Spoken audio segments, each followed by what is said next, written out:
Dans les couloirs feutrés du pouvoir mondial, où chaque murmure peut envoyer des vagues à travers les nations, un drame inattendu se déroule. La guerre en Ukraine, un conflit qui a captivé le monde par son intensité implacable, prend un nouveau tournant. Aujourd'hui, nous plongeons dans les complexités d'un front de guerre aussi dynamique que volatile. En tant qu'hommes américains âgés de 40 ans et plus, aguerris par les expériences de la vie, vous apprécierez la profondeur et la complexité de ces événements en cours. C'est une histoire de stratégie, de diplomatie et de l'esprit humain indomptable. Dans la région de Soumy, l'air est lourd d'anticipation. Des mouvements sont signalés et le sol tremble sous le poids des bataillons en marche. Au sud de Donetsk, un récit similaire se déroule. Les informations arrivent au compte-gouttes, chaque pièce étant un fragment d'un puzzle plus vaste, fascinant et intimidant à la fois. Pendant ce temps, à Belgorod, les ombres de l'incertitude planent. L'armée ukrainienne a lancé des attaques sur des localités russes telles que Demidova et Grafov. Les rapports contradictoires émergent. Certains revendiquent moins des progrès, d'autres les nient. C'est une danse de la tromperie et de la réalité, où la vérité est aussi insaisissable qu'elle est cruciale. Pourtant, au milieu de ce chaos, des preuves visuelles surgissent, des images d'attaques de drones russes sur des véhicules et des troupes ukrainiennes. Bien que YouTube restreigne la diffusion de ces contenus, l'existence même de ces images confirme la dure réalité des hostilités en cours. C'est un rappel que, dans la guerre, la propagande danse souvent avec la vérité, chacune essayant de surpasser l'autre. La diffusion de ces images sert de confirmation brutale que ces attaques sont effectivement significatives. Au fil des heures, nous attendons avec impatience de voir si ces escarmouches mèneront à des changements territoriaux substantiels. Notre regard se tourne alors vers Soumy, où les raids russes laissent entrevoir une offensive majeure à l'horizon. Si les Russes parviennent à démanteler les positions ukrainiennes à Kursk, cela pourrait ouvrir la voie à une formidable attaque sur Soumy. Cette spéculation, alimentée par des sources russes et reconnue par les autorités ukrainiennes, ajoute une couche de tension supplémentaire à une situation déjà tendue. Pourtant, au milieu de ces spéculations, un fait ressort. Les avancées de l'armée russe à Bivsk. Ce site, un point focal des efforts russes, a connu de nouveaux gains. La maîtrise ukrainienne dans certaines parties de Bivsk reste, mais sa prise se relâche. La perspective d'une prise de contrôle complète par les Russes plane lourdement, témoignage de la nature implacable de ce conflit. Désormais, nous tournons nos yeux vers le sud de Donetsk. Ici, les forces russes et ukrainiennes s'engagent dans un délicat bras de fer. Des sources comme Swak Maps rapportent une avance russe significative au nord de Rassol, s'étendant sur environ 10 km. Pourtant, ce n'est pas le seul développement. Au nord d'Andrika, les forces russes revendiquent de nouveaux territoires, capturant des positions vitales. Simultanément, l'armée ukrainienne progresse, récupérant des zones à l'ouest d'Andrika. Dans ce théâtre de guerre, chaque gain et chaque perte témoignent de la résilience et de la stratégie de ceux qui sont sur le terrain. D'un intérêt particulier est la présence ukrainienne renouvelée dans la ville de Koncy. Géolocalisée par Crime Capri, cette séquence révèle des engagements féroces alors que les forces ukrainiennes réinvestissent cette zone contestée. C'est un rappel saisissant du flux et reflux de la guerre, où le contrôle est transitoire et où chaque lever du jour pourrait apporter une nouvelle réalité. Alors que nous naviguons à travers cette tapisserie complexe de conflits, nous laissons momentanément le champ de bataille pour plonger dans le domaine de la diplomatie et des négociations à enjeux élevés. Une conversation de grandes conséquences a eu lieu entre Poutine et Trump. La discussion s'est centrée sur la possibilité d'un cessez-le-feu, un concept aussi séduisant qu'insaisissable. La Russie, tout en étant ouverte à la négociation, a proposé un cessez-le-feu limité. Ils se sont abstenus d'accepter d'arrêter les opérations terrestres, mais ont exprimé leur volonté de considérer un cessez-le-feu en mer et dans les airs. Cette proposition rappelle des discussions précédentes, où l'idée d'épargner mutuellement les infrastructures critiques avait été évoquée.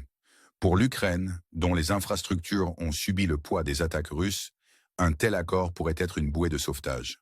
Pour la Russie, la menace constante des attaques de drones ukrainiens sur ses actifs économiques, en particulier dans le secteur pétrolier, représente un défi important. Les autorités russes, après discussion, ont indiqué une volonté de cesser les attaques contre les infrastructures ukrainiennes. Cependant, la réponse de l'Ukraine a été prudente. Ils ont insisté sur un examen approfondi des détails, cherchant à clarifier ce que l'accord impliquait. Cette approche prudente est compréhensible, étant donné les enjeux en jeu. Pourtant, même alors que ces ouvertures diplomatiques se déroulent, des drones ukrainiens ont lancé une attaque sur un point de transit pétrolier russe dans la région de Krasnodar, ciblant spécifiquement Ksaskaya et Karaska. L'incendie qui en a résulté a fait rage férocement, rappel brutal des hostilités en cours. Simultanément, les autorités ukrainiennes ont signalé des attaques de drones russes sur les infrastructures ukrainiennes. Des affirmations que les officiels russes ont niées. Ils ont affirmé que leurs propres drones avaient été interceptés suite à l'ordre de Poutine de cesser les attaques.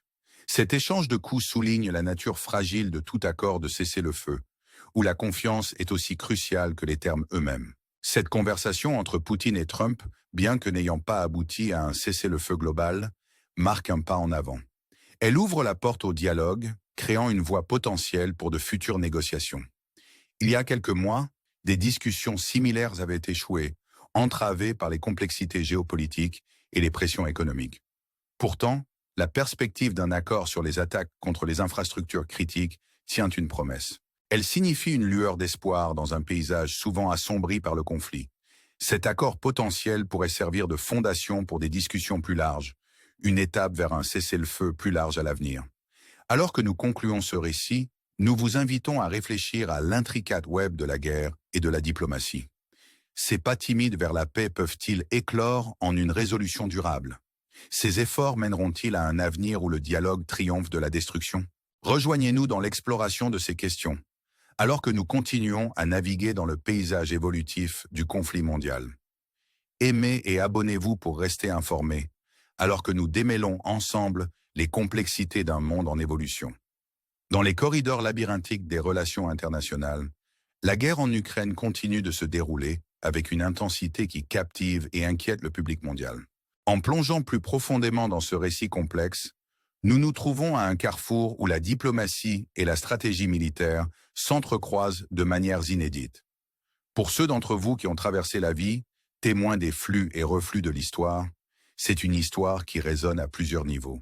Elle parle de la lutte ancestrale entre le conflit et la paix, de l'équilibre délicat entre le pouvoir et la diplomatie. Les récents développements dans la région de Belgorod servent de rappel frappant de la nature imprévisible de la guerre. Alors que l'armée ukrainienne intensifie ses efforts, lançant une série d'attaques calculées sur des localités russes telles que Demidova et Grafov, la situation demeure fluide. Les rapports contradictoires persistent, chacun ajoutant une couche supplémentaire de complexité à un scénario déjà complexe. Alors que certaines sources suggèrent que les forces ukrainiennes progressent, d'autres peignent un tableau différent, celui de la stagnation et de la résistance. Dans ce théâtre de la guerre, la vérité est une marchandise aussi précieuse que n'importe quel atout militaire. Dans ce contexte, des preuves visuelles émergent, offrant un aperçu de la réalité sur le terrain. Les attaques de drones russes sur des véhicules et des troupes ukrainiennes sont capturées dans des images qui, bien que restreintes par des plateformes comme YouTube, servent de preuve indéniable des hostilités en cours. Ces images non seulement confirment la férocité du conflit, mais mettent également en lumière le rôle de la propagande dans la formation des perceptions. Dans un monde où l'information est aussi puissante que n'importe quelle arme, la ligne entre le fait et la fiction se brouille souvent, nous laissant interroger les récits qui nous sont servis. En tournant notre attention vers la région de Sumy, nous nous trouvons au bord de ce qui pourrait être une escalade significative.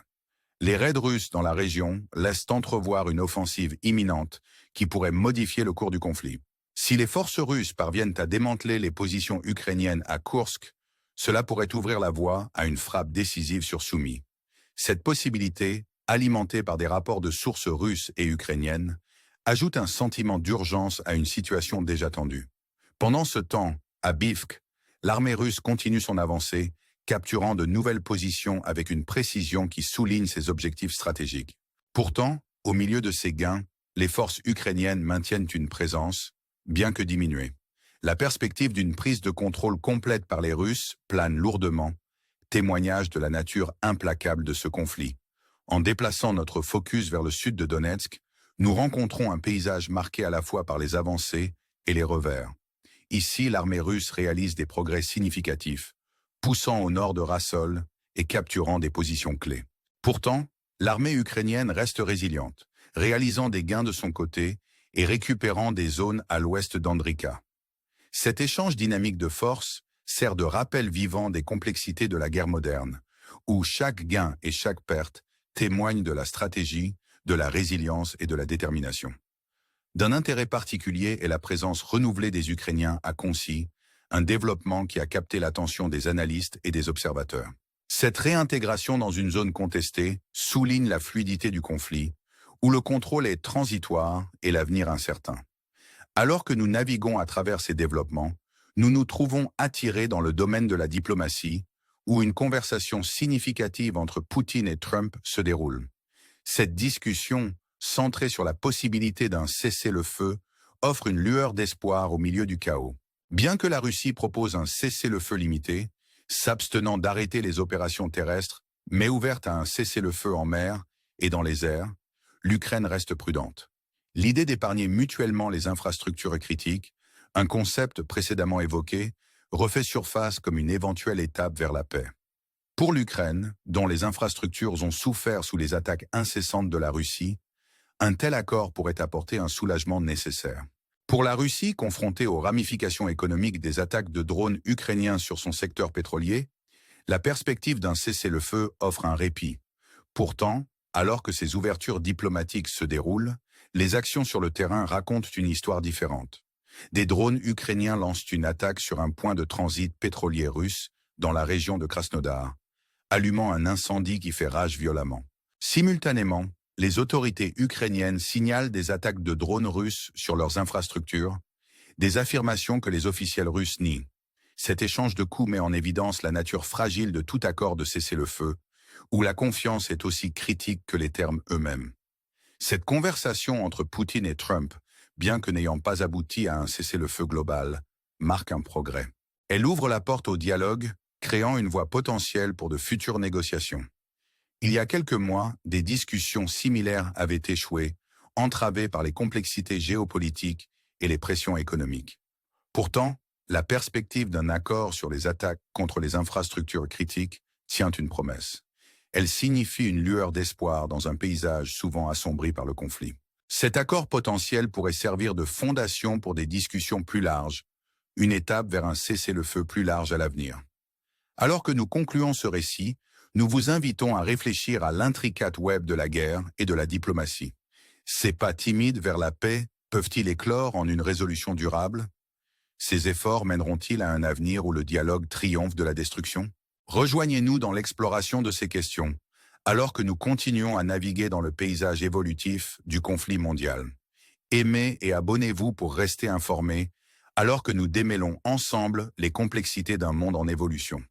Alors que nous nous tenons à la croisée des chemins entre conflit et diplomatie, la guerre en Ukraine se présente comme un récit captivant, qui entrelace les fils de la lutte humaine, des manœuvres stratégiques et de la quête de paix. Pour les hommes américains qui ont été témoins des marées de l'histoire, ce récit résonne profondément, offrant des leçons qui transcendent le champ de bataille. C'est une histoire de résilience, de nations aux prises avec leur destin, et d'individus qui continuent à s'efforcer pour un avenir meilleur. Les développements à Belgorod servent de rappel poignant de l'imprévisibilité de la guerre. Ici, les attaques stratégiques de l'armée ukrainienne sur des localités russes comme Demidova et Grafov soulignent le bras de fer en cours pour la domination. Les rapports contradictoires ajoutent des couches d'intrigue, certaines sources affirmant des avancées ukrainiennes, tandis que d'autres les contestent. Dans ce théâtre de la guerre, la vérité est une denrée précieuse, souvent obscurcie par le brouillard de la désinformation. Au milieu de ce chaos, des preuves visuelles émergent, offrant un aperçu brutal des réalités du conflit. Les attaques de drones russes sur des véhicules et des troupes ukrainiennes, capturées en images, confirment l'intensité des hostilités en cours. Ces images, bien que restreintes par des plateformes comme YouTube, servent de puissants témoignages de la nature implacable du conflit. Elles nous rappellent que dans la guerre, la perception entre souvent en compétition avec la réalité, façonnant les récits et influençant les résultats. Dans la région de Sumy, la scène est prête pour une potentielle escalade. Les raids russes signalent la possibilité d'une offensive significative, qui pourrait modifier l'équilibre des pouvoirs. Si les forces russes réussissent à démanteler les positions ukrainiennes à Koursk, cela pourrait ouvrir la voie à une attaque décisive sur Sumy. Cette menace imminente reconnu par les sources russes et ukrainiennes, ajoute de l'urgence à une situation déjà volatile. Pendant ce temps, à Bivk, les avancées de l'armée russe soulignent ses objectifs stratégiques, capturant de nouvelles positions avec précision et détermination. Pourtant, les forces ukrainiennes restent résilientes, maintenant une présence qui, bien que diminuée, symbolise leur esprit persistant. La perspective d'une prise de contrôle complète par les Russes plane lourdement, servant de témoignage à la nature implacable de ce conflit. En tournant notre attention vers le sud de Donetsk, nous rencontrons un paysage marqué à la fois par le progrès et la résistance. Ici, les forces russes réalisent des progrès significatifs, poussant au nord de Rassol et capturant des positions clés. Cependant, l'armée ukrainienne tient bon, reprenant des zones à l'ouest d'Andrika et démontrant leur détermination. Cet échange dynamique de forces offre une représentation vive de la guerre moderne, où la stratégie et la résilience sont essentielles. D'un intérêt particulier est la présence renouvelée des Ukrainiens à Koncy, un développement qui souligne la fluidité du conflit. Cette réintégration dans une zone contestée met en évidence la nature transitoire du contrôle, où chaque lever du jour apporte de nouveaux défis et opportunités. Alors que nous naviguons à travers ces développements, notre attention se tourne vers le domaine de la diplomatie, où un dialogue crucial entre Poutine et Trump se déroule. Cette discussion, centrée sur la possibilité d'un cessez-le-feu, offre une lueur d'espoir au milieu du chaos. La proposition de la Russie d'un cessez-le-feu limité, se concentrant sur les opérations maritimes et aériennes, tout en s'abstenant d'arrêter les engagements terrestres, ouvre la porte à la négociation. L'idée d'épargner mutuellement les infrastructures critiques refait surface comme une éventuelle étape vers la paix. Pour l'Ukraine, dont les infrastructures ont subi le poids des attaques russes, un tel accord pourrait apporter un soulagement nécessaire. Pour la Russie, confrontée aux répercussions économiques des attaques de drones ukrainiens sur son secteur pétrolier, un cessez-le-feu offre un répit. Pourtant, alors que ces ouvertures diplomatiques se déroulent, les actions sur le terrain brossent un tableau différent. Des drones ukrainiens ciblent un point de transit pétrolier russe dans la région de Krasnodar, déclenchant un incendie violent. Simultanément, les autorités ukrainiennes signalent des attaques de drones russes sur leurs infrastructures, des affirmations que les officiels russes nient. Cet échange souligne la nature fragile de tout accord de cessez-le-feu, où la confiance est aussi cruciale que les termes eux-mêmes. La conversation entre Poutine et Trump, bien que n'ayant pas abouti à un cessez-le-feu global, marque un progrès. Elle ouvre la porte au dialogue, créant une voie potentielle pour de futures négociations. Il y a quelques mois, des discussions similaires avaient échoué, entravées par les complexités géopolitiques et les pressions économiques. Pourtant, la perspective d'un accord sur les attaques contre les infrastructures critiques tient une promesse. Elle signifie une lueur d'espoir dans un paysage souvent assombri par le conflit. Cet accord potentiel pourrait servir de fondation pour des discussions plus larges, une étape vers un cessez-le-feu plus large à l'avenir. Alors que nous concluons cette exploration de la guerre en Ukraine, nous vous invitons à considérer l'interaction délicate entre guerre et diplomatie. Ces pas timides vers la paix peuvent-ils éclore en une résolution durable? Ces efforts mèneront-ils à un avenir où le dialogue triomphe de la destruction? Rejoignez-nous dans la réflexion sur ces questions, alors que nous continuons à naviguer dans le paysage en constante évolution du conflit mondial. Aimez et abonnez-vous pour rester informés, alors que nous démêlons ensemble les complexités d'un monde en mutation. Votre engagement soutient non seulement notre voyage, mais contribue également à une compréhension plus profonde des dynamiques complexes qui façonnent notre monde. Merci de vous joindre à nous dans cette exploration, et jusqu'à la prochaine fois, puissions-nous tous aspirer à un avenir où la paix prédomine.